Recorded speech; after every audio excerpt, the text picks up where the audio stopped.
Hello students, मैं दीपक डबकरा वेदा career institute के online platform में आप सभी का स्वागत करता हूं।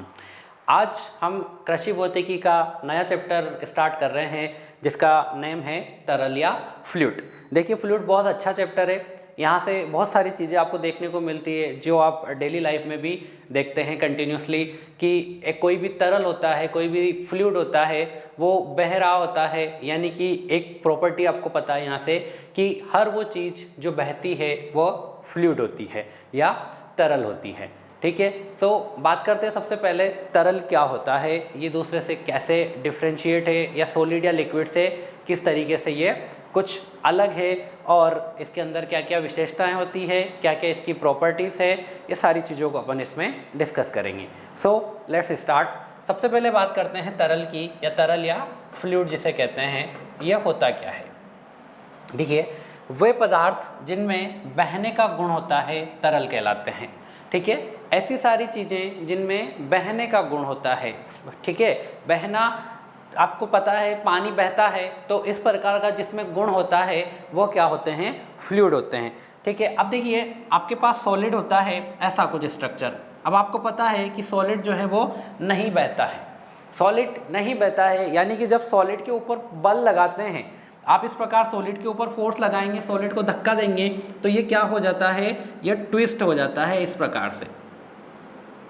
ठीक है, सॉलिड क्या होता है, ट्विस्ट हो जाता है, थोड़ा सा यहाँ से टिल्ट हो जाता है, झुक जाता है इस प्रकार से। अगर सॉलिड को आप अगर थ्रस्ट बल लगाएंगे उसके ऊपर तो, बट द्रव में क्या होता है, वह इस थ्रस्ट को सहन नहीं कर सकता।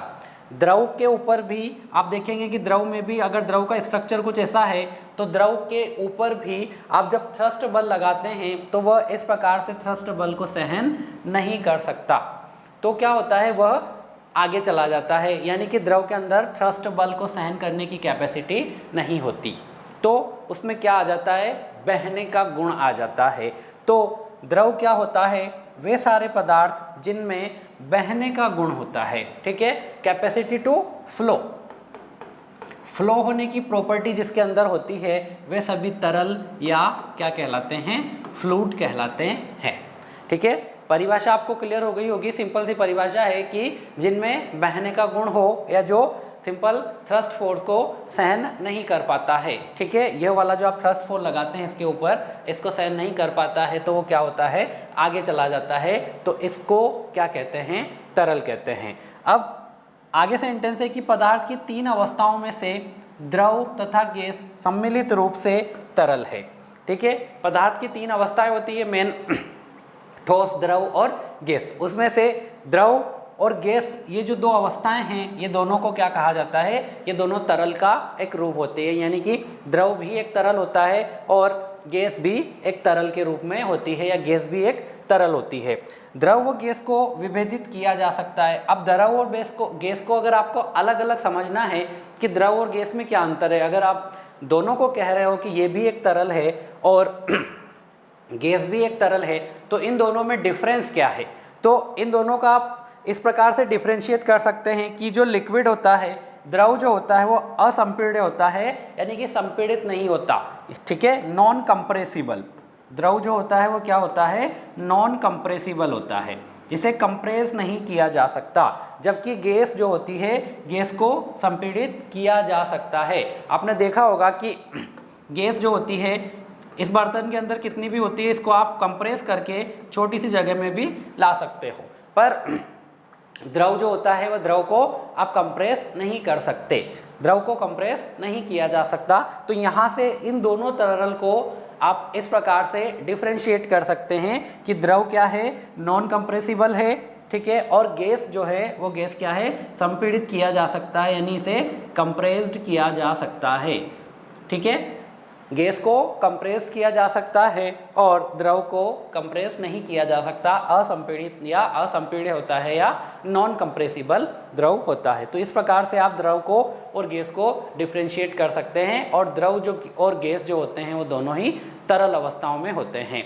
अगर इनके आकार की बात करते हैं तो आपको पता है, आपने पढ़ा होगा कि ठोस, द्रव और गैस जो तीन चीज़ें होती है, ठीक है, पदार्थ की तीन अवस्थाएं होती है, उन तीनों अवस्थाओं में से ठोस के पास एक निश्चित आकार और एक निश्चित आयतन होता है, यानी कि ठोस जो होता है वह फिक्स होता है, ठीक है, आकार वही है और आयतन भी उतना ही है जहाँ पर वो जो उसका आकार है।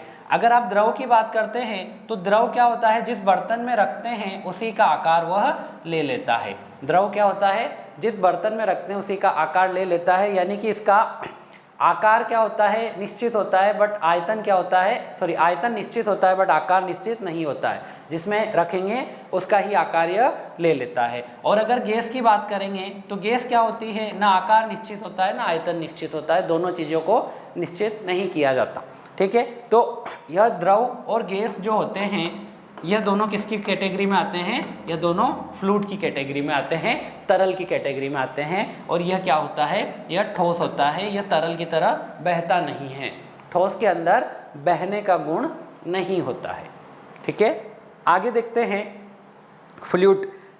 तरल की जो अपन बात कर रहे हैं, यह तरल को अपन दो प्रकार से स्टडी करते हैं।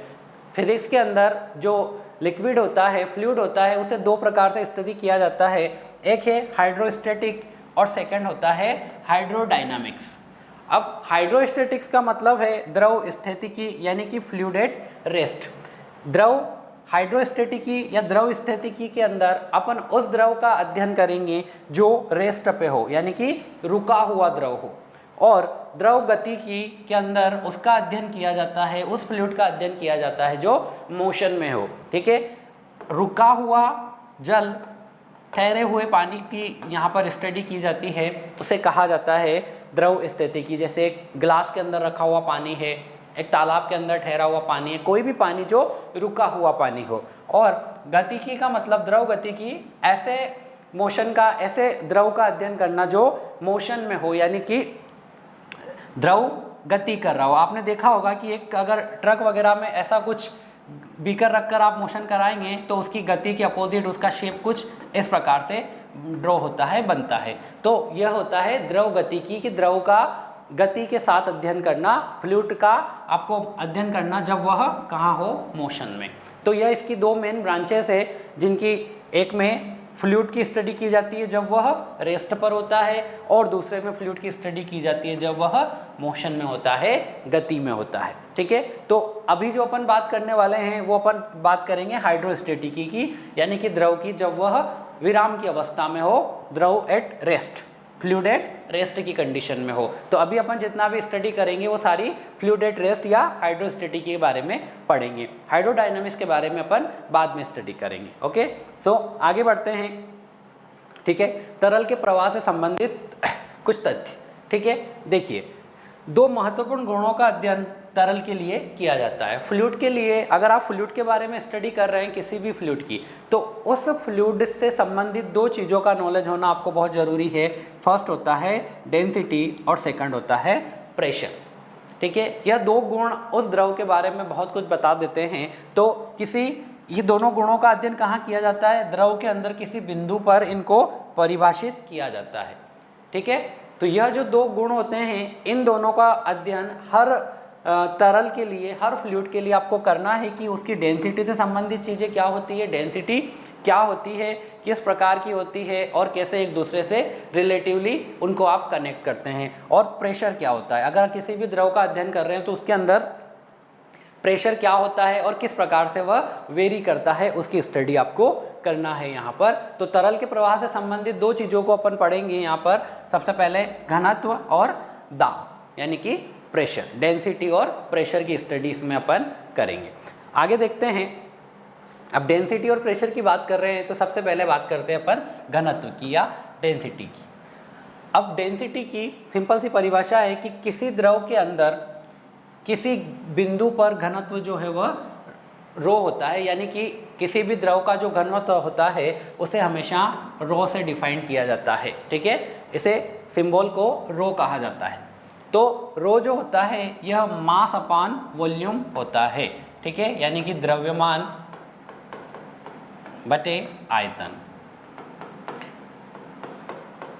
द्रव्यमान बटे आयतन का जो अनुपात होता है, रेशो होता है, उसे ही किसी भी द्रव का क्या कहा जाता है, किसी भी फ्लूइड का या तरल का घनत्व कहते हैं। तो अगर आप इस आयतन की वैल्यू 1 कर देंगे, इस आयतन को एकांक कर देंगे, यूनिट कर देंगे, तो आप देखते हैं कि रो किसके इक्वल हो जाएगा, रो जो होगा यह मास के इक्वल हो जाएगा। यानी कि आप क्या कह सकते हैं कि किसी पदार्थ के एकांक आयतन के द्रव्यमान को ही घनत्व कहा जाता है।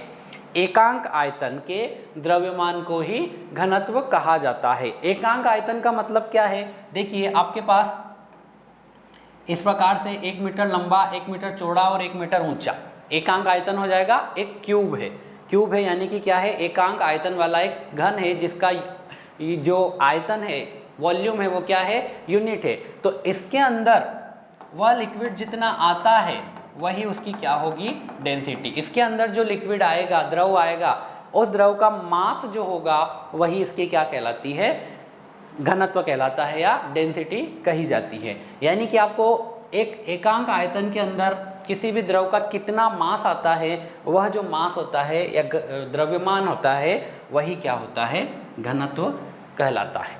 घनत्व क्लियर हुआ सभी को, ठीक है।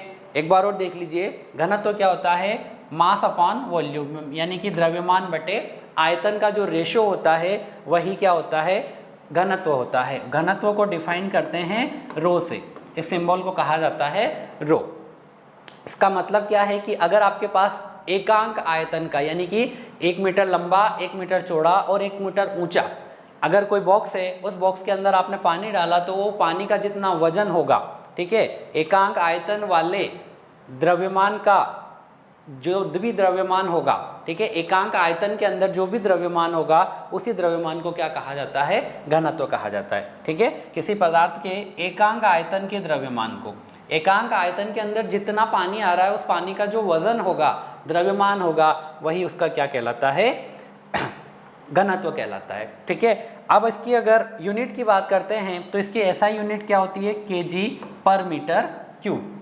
ठीक है, मास की यूनिट केजी होती है और वॉल्यूम की यूनिट क्या होती है, मीटर क्यूब। तो इसकी एसआई यूनिट क्या हो जाएगी, केजी पर मीटर क्यूब। और अगर सीजीएस सिस्टम में इसकी यूनिट की बात करते हैं तो ये हो जाएगा ग्राम पर सेंटीमीटर क्यूब। यह कौन सी यूनिट हो जाएगी, आपकी सीजीएस सिस्टम की यूनिट हो जाएगी। तो एमके सिस्टम या एसआई यूनिट क्या है, केजी पर मीटर क्यूब, और सीजीएस सिस्टम की इसकी यूनिट क्या होगी, ग्राम पर सेंटीमीटर क्यूब। अगर इसके विमीय सूत्र की बात करते हैं, डायमेंशनल फॉर्मूले की बात करते हैं, तो केजी के लिए एम यूज़ करते हैं और पर मीटर क्यूब है, यानी कि एम बाय एल का क्यूब होगा, एल ऊपर जाएगा तो एल टू द पावर क्या आ जाएगा, -3 हो जाएगा। ठीक है, तो यह क्या बन जाएगा, एम की पावर 1, एम की पावर 1। ठीक है, देखिए केजी के लिए आपने एम लिखा और मीटर क्यूब के लिए एल टू द पावर 3 आएगा। तो एम ऊपर है, एल ऊपर जाएगा तो -3 बन जाएगा। तो एम की पावर 1 को लिखो या नहीं लिखो कोई इशू नहीं है, क्योंकि हमेशा सबकी पावर 1 होती है। एल की पावर -3 हुआ और टी यहाँ नहीं है तो टी की पावर क्या हो जाएगी, 0। तो इसका डायमेंशन फॉर्मूला या विमीय सूत्र क्या बन जाएगा, M L to the power -3 और टी टू द पावर 0। और सीजीएस सिस्टम में इसकी यूनिट क्या हो गई, ग्राम पर सेंटीमीटर क्यूब। ठीक है, तो ये 2-4 बेसिक बातें हैं जो आपको याद रखना है। कुछ चीज़ों की डेंसिटी स्टैंडर्ड होती है, जैसे पानी का घनत्व, डेंसिटी सबकी स्टैंडर्ड होती है, बट कुछ चीज़ों का जिसको आपको मान याद रखना है। पानी की बात करते हैं तो पानी की डेंसिटी होती है 1000 किलोग्राम पर मीटर क्यूब। ठीक है, पानी की डेंसिटी कितनी होती है, 1000 किलोग्राम पर मीटर क्यूब। और डेंसिटी ऑफ पारे की बात करते हैं, अगर मरकरी की डेंसिटी की बात करते हैं तो वो हो जाती है 13.6 × 1000 kg पर मीटर क्यूब। ठीक है, यानी कि पारे की डेंसिटी जो है वह पानी की डेंसिटी से 13.6 टाइम्स ज़्यादा होती है। तभी आप कह सकते हैं कि पारा जो है वह बहुत डेंस होता है, उसका घनत्व जो है वह बहुत ज़्यादा होता है। ठीक है, क्लियर हुआ सभी को। आगे देखते हैं रिलेटिव डेंसिटी, सापेक्षिक घनत्व जिसे कहा जाता है रिलेटिव डेंसिटी। सापेक्षिक घनत्व या रिलेटिव डेंसिटी किसे कहते हैं और ये क्या होती है, देखिए सबसे पहले बात करते हैं रिलेटिव डेंसिटी की। तो रिलेटिव का मतलब होता है किसी के रेस्पेक्ट में। रिलेटिव का मतलब क्या हुआ, जैसे अभी आपने बात करी घनत्व की, तो आपने सिंपल सा बोला कि पानी का घनत्व इतना है, उसका घनत्व इतना है। पानी का घनत्व इतना है, पारे का घनत्व इतना है, यह किसी के रेस्पेक्ट में बात नहीं करी। बट ऐसा मैंने बोलता हूं अगर कि पारे का घनत्व और किसके रेस्पेक्ट में, पानी के रेस्पेक्ट में, पानी के रेस्पेक्ट में कितना है, अगर इस प्रकार से कुछ हो तो यह कहा जाता है सापेक्षिक घनत्व, रिलेटिव डेंसिटी। ठीक है, यानी किसी पदार्थ का घनत्व का किसी दूसरे पदार्थ के घनत्व के से जो अनुपात होता है उसे ही सापेक्षिक अनुपात या सापेक्षिक घनत्व कहा जाता है। ठीक है, यानी कि आप बोल सकते हैं कि पारे का घनत्व अपॉन पारे का घनत्व, पानी का घनत्व, पारे का घनत्व अपॉन पानी का घनत्व, इन दोनों का जो रेशियो है यही क्या कहलाता है, सापेक्षिक घनत्व। क्या कहलाएगा, सापेक्षिक घनत्व। किन्हीं भी दो चीज़ों को, किन्हीं भी दो पदार्थों को आप ले लेंगे, ठीक है, तो उस पदार्थ का घनत्व अपॉन में किसी दूसरे पदार्थ का घनत्व, उन दोनों का जो रेशियो होगा वो हमेशा क्या कहलाएगा, रिलेटिव डेंसिटी या सापेक्षिक घनत्व। किसी पदार्थ के घनत्व का किसी दूसरे पदार्थ के घनत्व से जो अनुपात होता है उसे ही सापेक्षिक घनत्व कहा जाता है, यानी कि ρ1/ρ2, डेट इज रिलेटिव डेंसिटी। एक के रेस्पेक्ट में दूसरे की डेंसिटी क्या है। अब ये दोनों क्या है, ये भी घनत्व है, ये भी घनत्व है, तो इसका यूनिट और इसका यूनिट एक दूसरे से क्या हो जाएगा, कैंसिल हो जाएगा। तो यह जो है यह यूनिट लेस क्वांटिटी है, यानी कि विमाहीन राशि है। रिलेटिव डेंसिटी या सापेक्षिक घनत्व जो होता है यह क्या है, विमाहीन राशि है।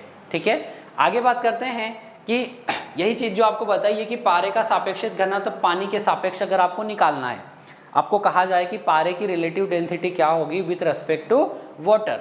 ठीक है, तो ये क्या होगा, डेंसिटी ऑफ वन, यानी कि किसकी बात करी, पारे का घनत्व अपॉन क्या आ जाएगा, पानी का घनत्व। जैसा कि अभी आपको बताया था पारे का घनत्व होता है 13,600 kg/m3 और पानी का होता है 1000 kg/m3। तो इन दोनों को डिवाइड करेंगे तो ये आ जाएगा 13.6, यानी कि पारे की जो रिलेटिव डेंसिटी आई विथ रेस्पेक्ट टू वाटर, पारे का जो सापेक्षिक घनत्व आया है पानी के संदर्भ में या पानी के रेस्पेक्ट में, वो कितना हो गया, 13.6। ठीक है, तो यह था रिलेटिव डेंसिटी या सापेक्षिक घनत्व किसी भी पदार्थ का किसी दूसरे पदार्थ के रेस्पेक्ट में जो डेंसिटी को कैलकुलेट किया जाता है या डेंसिटी का जो रेशियो होता है, डेट इज कॉल्ड सापेक्षिक घनत्व या रिलेटिव डेंसिटी। ठीक है, बट इसके अंदर अगर देखिए जब भी सापेक्षिक द्रव पानी हो तो इस सापेक्षिक घनत्व को विशिष्ट घनत्व कहते हैं। यानी कि विशिष्ट घनत्व क्या होता है, विशिष्ट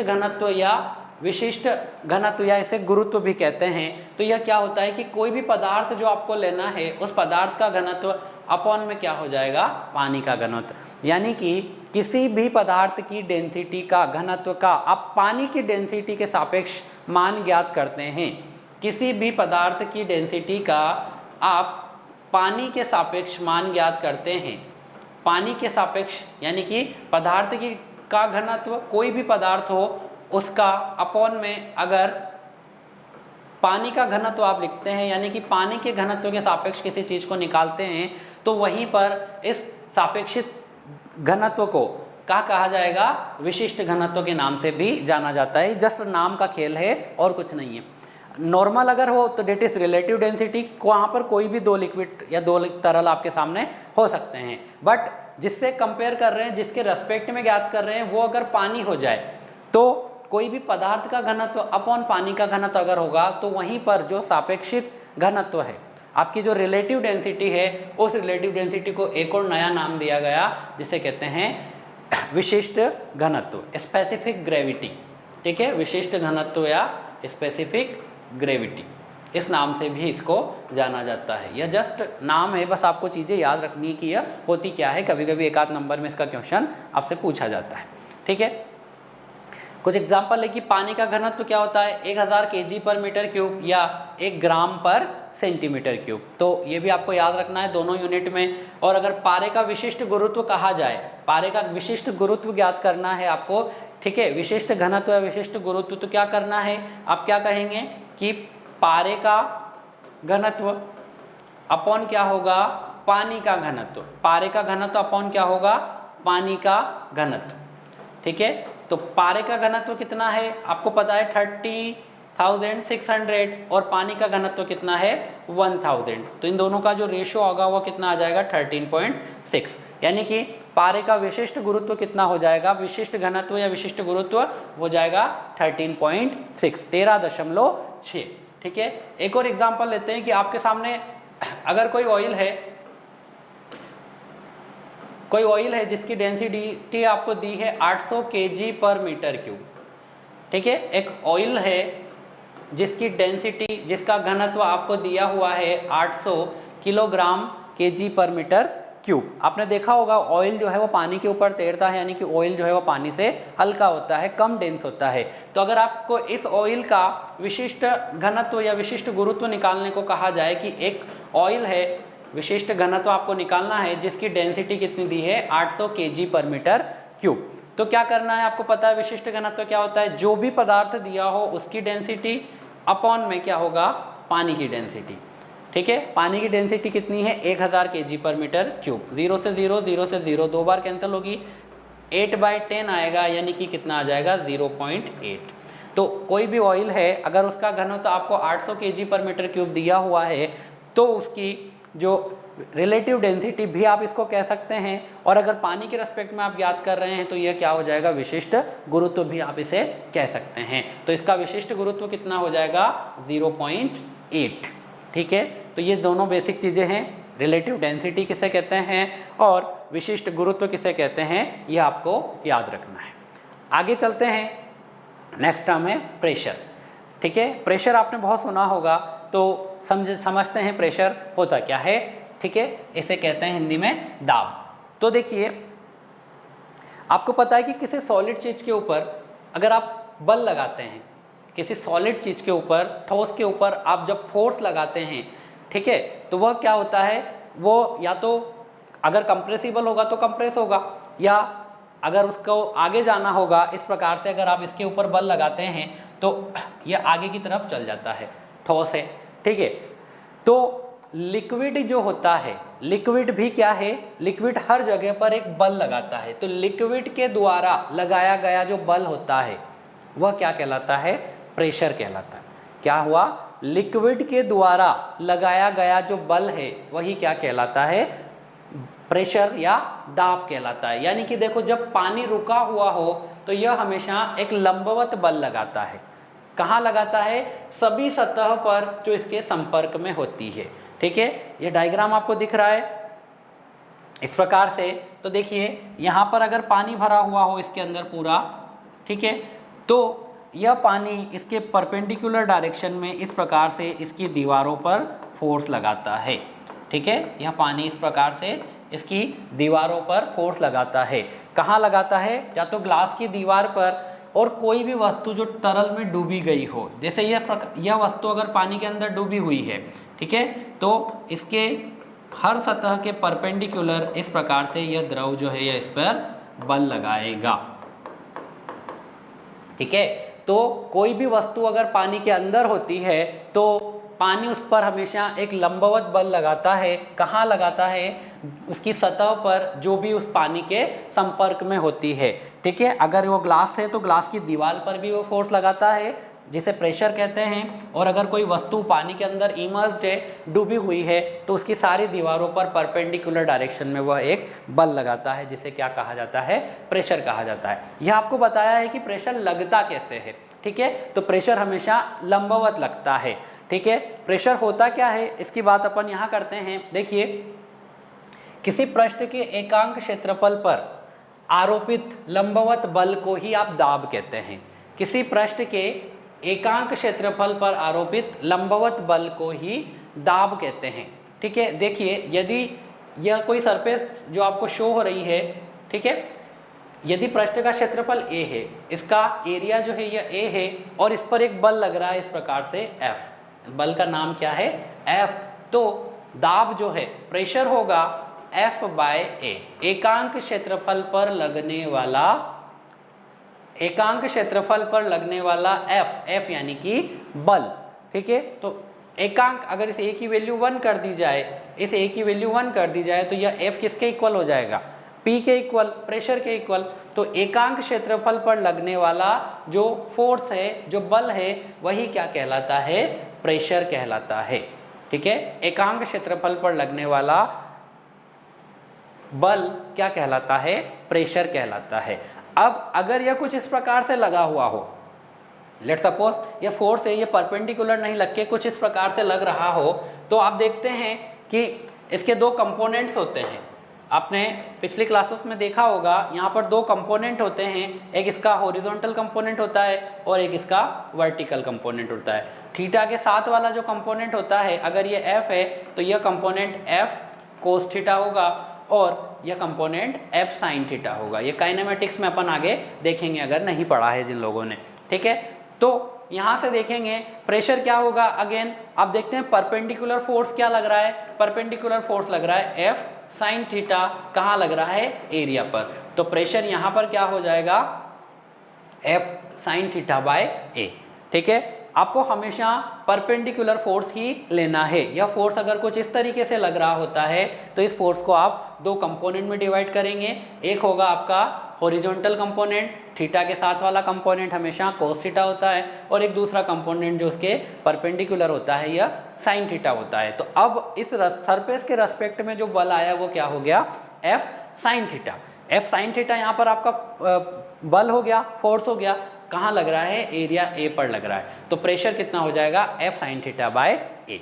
ठीक है, तो ये प्रेशर की डेफिनेशन है, फोर्स पर यूनिट एरिया।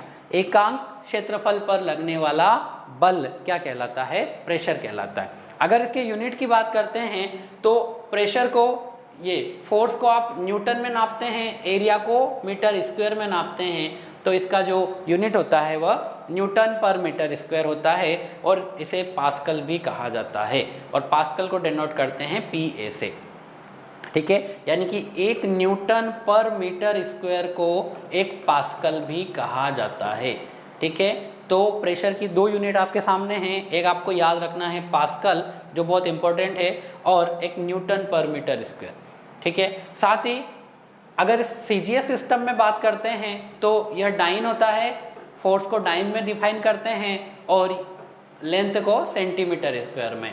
ठीक है, एरिया क्या हो जाएगा? Centimetre square. तो सीजीएस सिस्टम में इसकी यूनिट क्या आ जाएगी? डाइन पर सेंटीमीटर स्क्वायर। सीजीएस सिस्टम में इसकी यूनिट क्या होगी? डाइन पर सेंटीमीटर स्क्वायर। अगर इसके डायमेंशनल फॉर्मूले की बात करते हैं, ठीक है, ध्यान से देखिएगा, अगर इसके डायमेंशनल फॉर्मूले की बात करते हैं तो P equals to F by A है। F का डायमेंशन फॉर्मूला आपने अभी भी याद किया था, MLT माइनस 2। अपन ने पहले की क्लासों में इसको निकाला है और आपको कहा भी गया था कि आप बल के विमीय सूत्र को याद कर लीजिए, ये बहुत जगह आपको यूज होगा। अपॉन में क्या है? ए का विमीय सूत्र क्या हो जाएगा? लेंथ का स्क्वायर यानी कि L का स्क्वायर। ठीक है, तो यहाँ से L ऊपर जाएगा तो ये हो जाएगा M, L की पावर 1 ऑलरेडी था, -2 हो जाएगा, 1 माइनस 2 और T टू दी पावर -2। ठीक है, तो ये कितना बनेगा? M 1 माइनस 2 कितना हो जाएगा? -1 और T टू दी पावर -2। तो M minus L to the power -1 और T टू दी पावर -2। तो इसका डायमेंशन फॉर्मूला क्या बन जाएगा? M L की घात -1 T की घात -2। डायमेंशन फॉर्मूलों को आप कहते हैं, हिंदी में कहा जाता है इसे विमीय सूत्र। ठीक है, तो यह भी आपको याद रखना है, कई जगह यह भी पूछा जाता है। तो इसका विमीय सूत्र क्या हो जाएगा? MLT -2। ठीक है, तो यह प्रेशर आपको अच्छे से क्लियर हो गया होगा। हमेशा लंबवत लगता है और क्या होता है? एकांक क्षेत्रफल पर लगने वाला बल होता है। इसकी यूनिट है न्यूटन पर मीटर स्क्वायर, पास्कल और डाइन पर सेंटीमीटर स्क्वायर होती है। आगे बात करते हैं, एक एग्जाम्पल से आप इसको समझिए कि प्रेशर का वेरिएशन कैसे होता है। देखिए, ये एक पॉट है जिसके अंदर पानी भरा हुआ है और ये प्रेशर मेजरिंग इंस्ट्रूमेंट है जो प्रेशर मेजर कर रहा है। ठीक है, अभी आप देख रहे हैं कि यहाँ पर आपको कुछ प्रेशर दिख रहा है 101325, जब ये प्रेशर यहाँ का माप रहा था। कहाँ का? इसके ऊपर सरफेस का।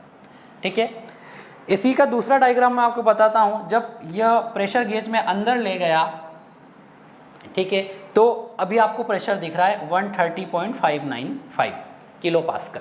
ठीक है, पास्कल और किलो पास्कल, किलो का मतलब 1000 उसमें ऐड कर देंगे। तो आप देख रहे हैं यहाँ से यहाँ तक गया है, पहले वो यहाँ था, अब अगली बार प्रेशर यहाँ का मेज़र अगर कर रहा है तो प्रेशर यहाँ पर बढ़ा हुआ दिख रहा है आपको। यहाँ 101 प्रेशर दिख रहा है, यहाँ 130 किलो पास्कल का प्रेशर दिख रहा है। यानी कि आपको दिख रहा है कि गहराई में जाने पर प्रेशर जो होता है, दाब जो होता है, वह क्या हो रहा है, बढ़ जाता है।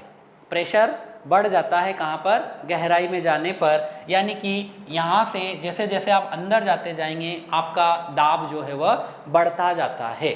आपने फील भी किया होगा कि जब पानी के अंदर आप अंदर जाते जाते हैं तो आपको पानी का बल जो है वह ज़्यादा लगने लगता है। और इसका और भी एग्जाम्पल देखना हो तो आपने घड़ी के ऊपर देखा होगा, इस प्रकार से कुछ लिखा होता है 30 मीटर वाटर रेजिस्टेंस करके कुछ दिया हुआ होता है। तो वह यह रिप्रेजेंट करता है कि यह जो घड़ी होती है, कोई भी घड़ी क्लॉक होती है, यह 30 मीटर हाइट तक के वाटर के रेजिस्टेंस को झेल सकती है, सहन कर सकती है। उससे ज़्यादा नीचे जाएगी तो वो क्या हो जाएगी, या तो उसके अंदर पानी चला जाएगा या वह टूट जाएगी, दोनों में से कुछ भी हो सकता है। ठीक है, तो आपने यहाँ पर देखा कि प्रेशर जो है वो डायरेक्टली डिपेंड कर रहा है किस पर, हाइट पर। अगर हाइट जैसे जैसे बढ़ती है प्रेशर क्या होता जा रहा है, बढ़ती जा रही है, बढ़ता जाता है। कहाँ से, हाइट कहाँ है, फ्री सरफेस से, फ्री सरफेस से हाइट पर। दूसरी बात करते हैं, अगर फ्लूइड यहाँ पर आप देख रहे हैं वाटर लिया हुआ है जिसकी डेंसिटी 1000 kg पर मीटर क्यूब है। ठीक है, अगर आप कोई दूसरा फ्लूइड लेते हैं, लाइक हनी ले लिया। अब हनी आपको पता है शहद जो होता है वह क्या है, पानी से बहुत गाढ़ा होता है, यानी कि उसकी डेंसिटी बहुत ज़्यादा होती है। ठीक है, तो अगर यही एक्सपेरिमेंट हनी में करेंगे तो यह प्रेशर आपको बहुत ज़्यादा बढ़ा हुआ दिखता है। यानी कि प्रेशर जो होता है वह डायरेक्टली प्रोपोर्शनल होता है डेंसिटी के। जिससे जैसे द्रव की डेंसिटी बढ़ती जाएगी उसका प्रेशर भी बढ़ता जाता है। ठीक है, और थर्ड चीज़ ग्रेविटी की बात करते हैं। अभी अर्थ का ग्रेविटी 9.8 होती है। जैसे जैसे आप ग्रेविटी बढ़ाएंगे, जुपिटर पर जाएंगे जहाँ का ग्रेविटेशनल फोर्स बहुत ज़्यादा होता है, तो इस प्रेशर का मान फिर से आपको बढ़ा हुआ दिखेगा। यानी कि P जो होता है वह डायरेक्टली प्रोपोर्शनल होता है G के मान पर भी P जो है वह निर्भर करता है, डिपेंड करता है। ठीक है, तो इन तीन चीज़ों पर आपका P डिपेंड कर रहा है। ठीक है, यह एक आप एक्सपेरिमेंट से देख रहे हैं कि हाइट बढ़ाने पर, ठीक है, फ्री सरफेस से जो हाइट थी, हाइट बढ़ाने पर क्या बढ़ रहा है, प्रेशर बढ़ रहा है। G बढ़ाने पर प्रेशर बढ़ता है और डेंसिटी बढ़ाने पर, घनत्व बढ़ाने पर भी प्रेशर बढ़ता है। यानी कि P जो होता है वो डायरेक्टली प्रोपोर्शनल टू H होता है, डायरेक्टली प्रोपोर्शनल टू डेंसिटी और डायरेक्टली प्रोपोर्शनल टू G होता है। इसको अपन आगे देखते हैं।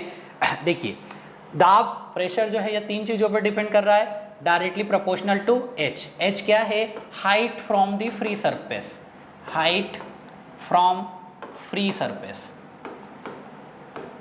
हाइट फ्रॉम फ्री सरफेस यानी कि ऊपरी सतह से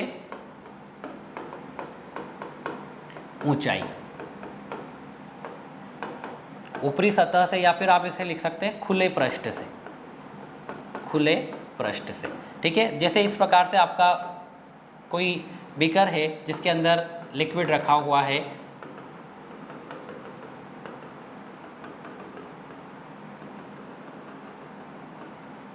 इस प्रकार से इसके अंदर कुछ लिक्विड रखा हुआ है, तरल रखा हुआ है। अगर आप देखते हैं कि यहाँ पर एक वस्तु रखी हुई है, लेट्स सपोज B, और यहाँ पर एक वस्तु रखी हुई है कोई A, तो अगर प्रेशर की बात करते हैं तो pressure at A is greater than pressure at B।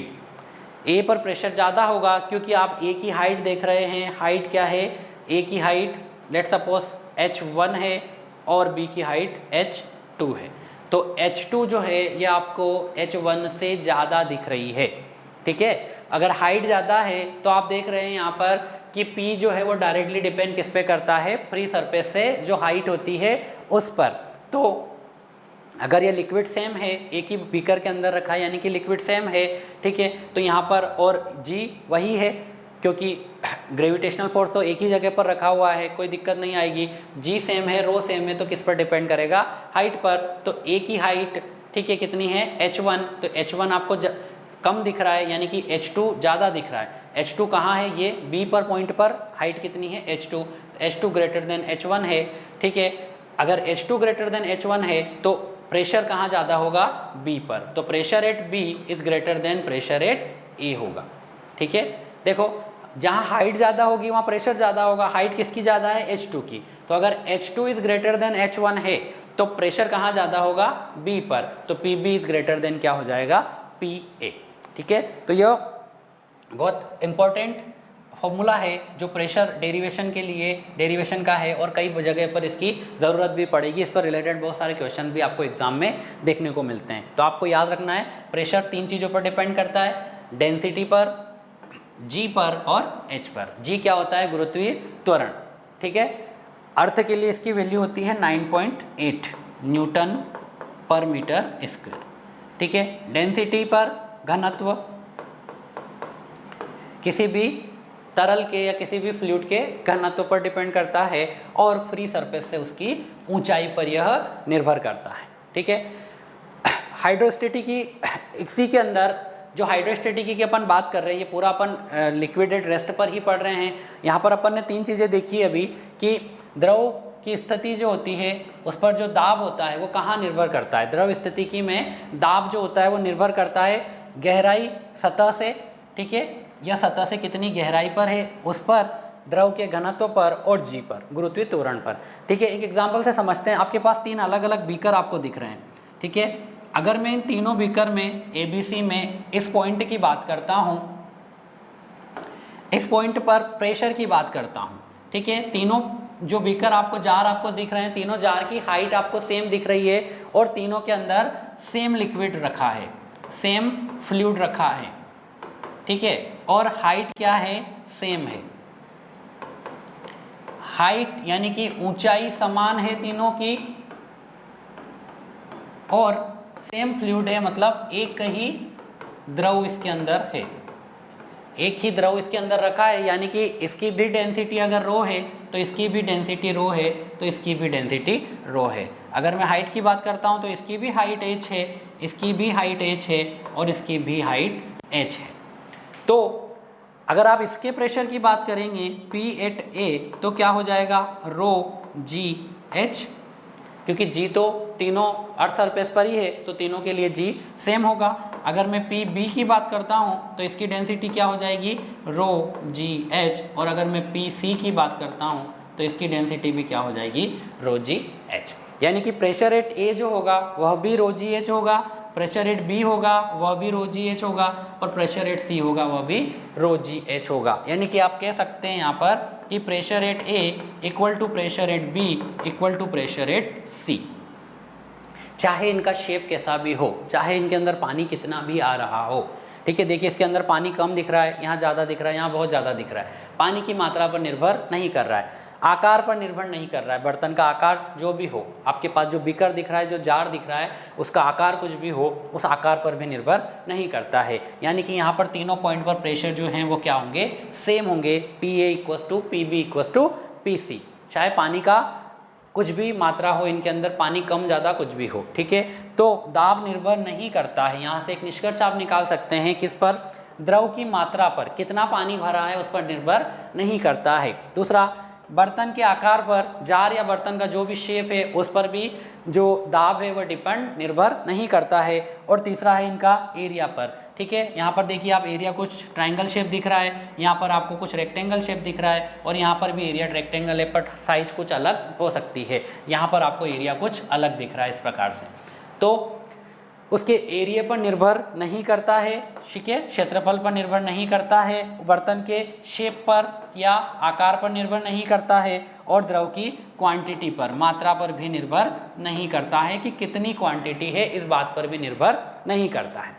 ठीक है, तो बस आपको ये याद रखना है कि द्रव का जो दाब है वह केवल 3 चीज़ों पर निर्भर कर रहा है, H, रो और G, डेंसिटी, फ्री सरफेस से हाइट और गुरुत्वीय त्वरण पर। ठीक है, अब तरल के दाब में परिवर्तन की बात करते हैं कि इसमें चेंजेस किस प्रकार से होता है यदि यह विराम की अवस्था में हो। ठीक है, देखिए ये कोई बीकर है जिसके अंदर पानी भरा हुआ था। इस पानी के अंदर आपने क्या किया, एक कोई दूसरी वस्तु डाल दी इस प्रकार से। अगर यह सरफेस है, यह कोई दूसरा पॉइंट है या कोई दूसरा मास इसके अंदर डला हुआ है, तो यहाँ पर इसकी दोनों सरफेस पर अलग अलग प्रेशर लगेगा। जैसा कि आपको पहले बताया है कि प्रेशर हमेशा वर्टिकली लगता है, तो इसकी दोनों सरफेस पर अलग अलग प्रेशर लगेगा। अगर यह पॉइंट, यहाँ पर पॉइंट, अगर इसको मैं इस एरिया को नाम A देता हूँ, ठीक है, और यह पॉइंट अगर बी है, अब एरिया तो दोनों सरफेस का सेम है, तो प्रेशर की बात करते हैं। यहाँ जो प्रेशर होगा, देखिए अगर मैं इस प्रेशर को P1 कहता हूँ तो यहाँ जो प्रेशर होगा वह P1 होगा, और यहाँ का प्रेशर मैं मान रहा हूँ P2 होगा, ठीक है। यहाँ का प्रेशर P1 होगा और यहाँ का प्रेशर P2 होगा, ठीक है। अभी अपन ने सपोज किया, मान लिया कि यहाँ जो प्रेशर है A पॉइंट पर वो P1 है और B पॉइंट पर जो प्रेशर है वह P2 है। अगर यहाँ की हाइट की मैं बात करता हूँ तो ये हाइट मान लो H1 है और P2 की हाइट मान लेते हैं, टोटल हाइट है H2, ठीक है। फ्री सरफेस से ऊपर वाली सरफेस की जो हाइट है, ये आपकी इसकी फ्री सरफेस है, तो इस फ्री सरफेस से P1 पॉइंट की जो हाइट है यह H1 हो गई और P2 पॉइंट की जो हाइट है यह H2 हो गई। तो H1 हाइट के लिए आप प्रेशर क्या लिखेंगे, यानी P1 का मान आप क्या लिखेंगे, रो जी H1, और P2 का मान आप क्या लिखेंगे, रो जी H2। प्रेशर एट A यानी कि P1, ये कहाँ है, प्रेशर एट A यानी कि P1 कितना आ जाएगा, रो जी H1, और प्रेशर एट A ये निकाला और प्रेशर एट B ये निकाला। तो अगर मैं यहाँ पर दाबांतर या प्रेशर डिफरेंस की बात करता हूँ तो प्रेशर डिफरेंस कितना होगा, P2 माइनस P1, यानी कि यह कितना आ जाएगा, रो जी, और P2 की वैल्यू कितनी है, H2 minus H1। P2 minus P1 करता हूँ कि इस पॉइंट पर और इस पॉइंट पर दाब में कितना अंतर है, तो क्या होगा, P2 माइनस P1, यानी कि रो जी H2 माइनस H1। और अगर मैं देख रहा हूँ कि H2 माइनस H1 को मैंने नाम दिया है H, तो यह क्या हो जाएगा, P2 minus P1 equal to क्या हो जाएगा, रो जी और H। H2 माइनस H1 को क्या नाम दिया है यहाँ पर, H। अगर उसकी हाइट H है तो प्रेशर डिफरेंस जो कितना होगा, रो जी H के इक्वल होगा। यानी कि द्रव स्थिति की दाबांतर को दो बिंदुओं के बीच जो एक दूसरे से H दूरी पर है, द्रव स्थिति के अंदर दाबांतर यानी कि प्रेशर का जो डिफरेंस है, दाब में अंतर जो होगा वह P2 माइनस P1 जो है वह क्या होगा, रो जी H, यानी कि उस की हाइट के इक्वल इंटू रो इंटू जी के इक्वल होता है हमेशा प्रेशर डिफरेंस। यानी कि यह जो इसके अंदर डाला गया आपको सिलेंडर दिख रहा है, इस सिलेंडर के टॉप सरफेस पर और बॉटम सरफेस पर, इसकी ऊपरी सतह पर और इसकी निचली सतह पर, दोनों सतह पर अगर आप प्रेशर के अंतर को नापना चाहेंगे तो वह जो अंतर होगा वह किसके इक्वल होगा, रो जी H1 के इक्वल होगा, ठीक है। ठीक है, ये हो जाएगा रो इंटू जी इंटू एच, यानी कि उसकी डेंसिटी, उसकी हाइट और उसके गुरुत्वीय त्वरण पर डिपेंड करता है। आगे चलते हैं, वायुमंडलीय दाब। ठीक है, देखो दाब की अभी तक अपन ने बात करी। दाब क्या हो रहा था कि लिक्विड किसी के ऊपर लगा रहा था, और सबसे पहली स्लाइड में अपन ने बात करी थी कि हवा जो है यह भी, एयर जो है यह भी क्या है, एक प्रकार का तरल होती है। ठीक है, हवा भी, गैस भी क्या होती है, एक प्रकार का तरल होती है। सॉलिड, लिक्विड और गैस, तीन चीज़ों की अपन ने बात करी थी, जहाँ सॉलिड को अपन ने ठोस कहा था और लिक्विड और गैस दोनों की जो अपन ने बात करी थी, ये दोनों क्या थे, अपन ने कहा था कि ये दोनों तरल के रूप में आते हैं। तो गैस भी एक तरल की तरह काम करती है। अब अगर मैं वायुमंडलीय दाब की बात करता हूँ तो आपको पता है कि आप पूरे विश्व में कहीं पर भी बैठे हुए हैं, आपके ऊपर हमेशा एक वायु का प्रेशर लगता है। ठीक है, क्योंकि ऊपर, अपने ऊपर क्या है, वायु है, गैसेस है बहुत सारी, और गैसेस क्या हो रही है, गैसेस आपके ऊपर एक प्रेशर लगाती है। तो अगर गैसेस आपके ऊपर एक प्रेशर लगाती है, इसका मतलब आपको कुछ फील होना चाहिए। बट क्या होता है कि आपकी बॉडी के अंदर भी गैसेस है और अंदर जो रक्त होता है उसकी वजह से वो भी बाहर की तरफ प्रेशर लगाता है, तो वो इक्वल एंड अपोजिट हो जाते हैं, तो आपको वो प्रेशर जो है वह फील नहीं होता है। पर वायुमंडल हर जगह पर एक प्रेशर लगाता है। तो वायुमंडलीय दाब यानी कि एटमॉस्फेरिक प्रेशर, एटमॉस्फेरिक प्रेशर, तो यह होता क्या है, तो एटमॉस्फेरिक प्रेशर जो होता क्या है सिंपली कि पृथ्वी के चारों ओर गैसेस है, यानी कि वायु का आवरण है, तो पृथ्वी के चारों ओर के आवरण को ही वायुमंडल कहते हैं, और इस वायुमंडल द्वारा लगाया गया दाब जो है वह क्या कहलाता है, वायुमंडलीय दाब कहलाता है। पृथ्वी के चारों ओर गैसेस के आवरण है और इसी को आप वायुमंडल कहते हैं, जहां पर वायु पाई जाती है, गैसेस पाई जाती है, और वह गैसेस जो दाब लगाती है वही क्या कहलाता है, आपका वायुमंडलीय दाब कहलाता है। और पृथ्वी की सतह पर जहां सरफेस पर आप है वहां पर इसकी जो वैल्यू होती है 1.0132 इंटू 10⁵ न्यूटन पर मीटर स्क्वायर या पास्कल होती है। ठीक है। और इसे बार भी कहा जाता है। इसकी एक और यूनिट होती है प्रेशर की, तो 1 एटमॉस्फेरिक प्रेशर जो होता है वह 1 बार के इक्वल होता है। ठीक है, 1 एटमॉस्फेरिक प्रेशर जो होता है वह 1 बार के इक्वल होता है। ठीक है, तो वायुमंडलीय दाब क्या होता है कि वायुमंडल की गैसेस द्वारा पृथ्वी की सतह पर लगने वाला दाब, या वायुमंडल के द्वारा पृथ्वी की सतह पर जो दाब लगाया जाता है वही वायुमंडलीय दाब होता है। इसका मान आपको याद रखना है, 1 ATM बोलते हैं एटमॉस्फेरिक प्रेशर, या 1.01325 बार। ATM क्या है? एटमॉस्फेरिक प्रेशर की यूनिट होती है। ठीक है, तो इसे मेज़र किस में करते हैं? वायुमंडलीय दाब भी बोलते हैं, बार में भी मेज़र किया जाता है, या टोर में भी इसे मेज़र करते हैं। अगर मैं एटमॉस्फेरिक प्रेशर की मान की बात करता हूँ तो 1 एटमॉस्फेरिक प्रेशर इक्वल टू होता है 1.01 × 10⁵ पास्कल, या 1.01 बार, या 707 टोर। ठीक है, तो यह भी प्रेशर की कुछ दूसरी यूनिट्स होती है, इन सबको आपको ध्यान रखना है। आगे बात करते हैं, कुछ क्वेश्चन है जो भी अपन ने डिस्कस किया पूरा उससे रिलेटेड। देखिए, आपको यहाँ पर 2 बीकर दिख रहे हैं, ठीक है, जिनका आधार का क्षेत्रफल बराबर है। अगर इसका एरिया A दिया हुआ है तो इसका भी एरिया A दिया हुआ है। आधार का क्षेत्रफल क्या दिया है? दोनों का बराबर है। यहाँ पर एक पॉइंट है जिसका प्रेशर Px है, और यहाँ पर एक पॉइंट है जिसका प्रेशर Py है। ये आपका डायग्राम P हो गया, ये आपका डायग्राम Q हो गया। ठीक है, आधार का क्षेत्रफल और द्रव की ऊंचाई दोनों में बराबर है, यानी कि यह हाइट h है और यह हाइट भी h है। दोनों में द्रव की ऊंचाई भी बराबर आपको दी गई है। तो द्रव की ऊंचाई बराबर है, आधार का क्षेत्रफल बराबर है। तो आपसे पूछा है कि निम्न में से सही रिलेशन कौन सा होगा? इस Px और Py में क्या रिलेशन होगा कि Px बराबर होगा Py के, या Px ग्रेटर देन होगा Py के, या Py ग्रेटर देन होगा Px से, या कांट से, यानी कि आप कुछ नहीं कह सकते। ठीक है, तो चारों ऑप्शन में से आपको ऑप्शन देखना है, तो बात करते हैं कौन सा ऑप्शन सही होगा। तो देखिए, अभी अपन ने बात करी थी कि जो प्रेशर होता है वो 3 चीजों पर डिपेंड करता था, रो, जी, एच। ठीक है, अब यहाँ पर आपको लिक्विड के बारे में भी बोला है कि दोनों के अंदर लिक्विड जो है वो सेम है, यानी कि डेंसिटी दोनों की सेम हो गई, हाइट दोनों की सेम है, और जी जो है दोनों एक ही जगह पर है, यानी कि जी दोनों के क्या होंगे? सेम होंगे। तो यहाँ पर क्या हो जाएगा? जितना पॉइंट एक्स पर लगेगा जितना प्रेशर, उतना ही प्रेशर कहाँ लगेगा? वाई पर लगेगा, क्योंकि दोनों कहाँ है? सेम हाइट पर है, सेम जी लग रहा है, और लिक्विड क्या है? लिक्विड भी सेम है। तो आपका इस क्वेश्चन का आंसर क्या हो जाएगा? Px equal to Py। Pressure जो है वो x और y का दोनों जगह पर बराबर होगा, दोनों बीकर के अंदर। ठीक है, क्वेश्चन आपको क्लियर होगा। सिंपल सा क्वेश्चन था, आपको बताना था कि Px और Py में क्या रिलेशन है। x एक पॉइंट है और Py भी ये वाला पॉइंट है, तो यहाँ पर प्रेशर Px लग रहा है, यहाँ पर प्रेशर Py लग रहा है। अगर दोनों में लिक्विड सेम है, दोनों का एरिया सेम है, दोनों की हाइट सेम है, then what is the relation between Px and Py। ठीक है, एक और क्वेश्चन है आपके सामने, यदि वायुमंडलीय दाब P व हवा का दाब स्मॉल p हो तो P व P में क्या संबंध होगा?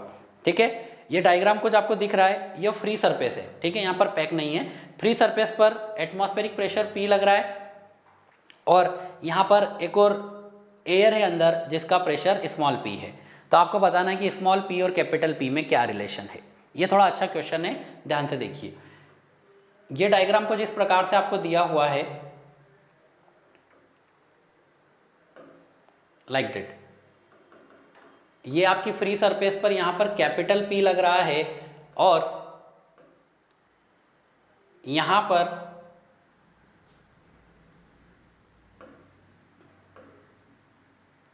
पर आपको दिया गया है, फ्री सरफेस पर नहीं है ये, है ना, ये फ्री सरफेस से यहाँ पर आपको दिया है स्मॉल p लग रहा है।